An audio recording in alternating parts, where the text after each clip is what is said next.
तुम्ही बघताय महाराष्ट्राचा number 1 Marathi news channel news 18 Lokmat आणि प्राइम टाइम बुलेटिन मध्ये पुढच्या तासाभरात आज दिवसभरातल्या सर्व महत्त्वाच्या घडामोडी आपण बघणार आहोत। सुरुवातीला अर्थातच बातमी आहे महापालिकेच्या महाआखाड्यातून। पिंपरी चिंचवडमध्ये अजित पवारांकडून जोरदार प्रचार सुरू आहे। दरम्यान काकांच्या पुण्याईनं माझं लय भारी चाललंय असं अजित पवार म्हणाले, त्यामुळे चर्चांना उधाण आलंय।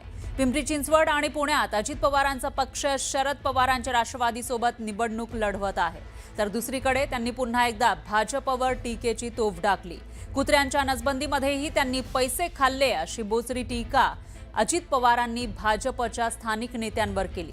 सर्वात आधी पाहूयात अजित पवार काका शरद पवार यांच्या संदर्भात नेमकं काय म्हणाले ते।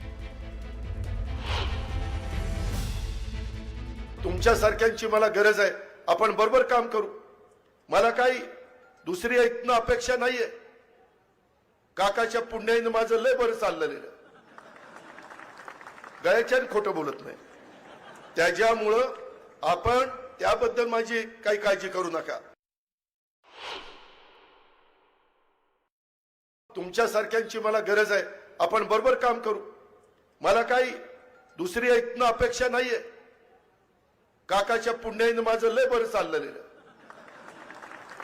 गळ्याच्यान खोटं बोलत नाही, त्याच्यामुळं आपण त्याबद्दल माझी काही काळजी करू नका।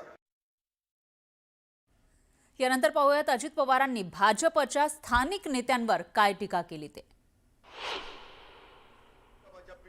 ऐकली, अरे कुठं तुम्ही पैसे काढावे? कुत्र्याच्या नसबंदीमध्ये पैसा काढा, जनाची नाही तर मनाची राव। हे कुठलं कारभार चाललेला आहे? अशा पद्धतीच्या या समस्यांनी केल्या। पंतप्रधान आवास योजनेच्या प्रकल्पात भ्रष्टाचार। दरम्यान अजित पवारांनी नाव न घेता महेश लांडगे यांच्यावर पुन्हा एकदा टीका केली आहे आणि त्यावर बावनकुळेंनी काय प्रतिक्रिया दिली तेही पाहूयात। नगरसेवक केलेलं होतं, त्याच्यानंतरच्या काळात स्टँडिंग कमिटी त्याला दिली। का दिली? तर विलास लांडेंना आमदारकीला तिथं त्रास होऊ नये म्हणून दिली। ह्या पट्ट्यांनी त्या स्टँडिंग कमिटीमध्येच काय करायचं ते केलं आणि तेच विलासच्या विरोधामध्ये पट्ट्यात निवडून आला। काय करायचं? आज काय प्रॉपर्टी झाली त्याचा विचार करा। कुठनं आला पैसा? अरे तुम्ही देखील इतके वर्ष काम करता, तुमची काय परिस्थिती आहे? आज दादागिरी कुणाची चालली? रिंग कुणाची चालली? भ्रष्टाचार कुणाचा चाललाय?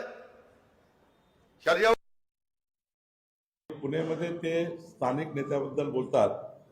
मला असं वाटतं अजितदादाची उंची जी आहे राज्यामध्ये, एवढ्या छोट्या कार्यकर्त्याबद्दल बोलेल असं त्यांनी मला वाटते त्यांच्याकडनं अपेक्षित नाहीये। ज्यांच्याबद्दल ते बोलले असतील मला तर माहित नाही, पण मी ते समजा मी उद्या मंत्री म्हणून आलो पुण्यामध्ये आणि मी राष्ट्रवादीच्या महानगरपालिकेच्या लेवलच्या कार्यकर्त्याबद्दल नेत्याबद्दल किंवा असे बोलणे किंवा अशा टिप्पणी करणे मला वाटतं योग्य नाही।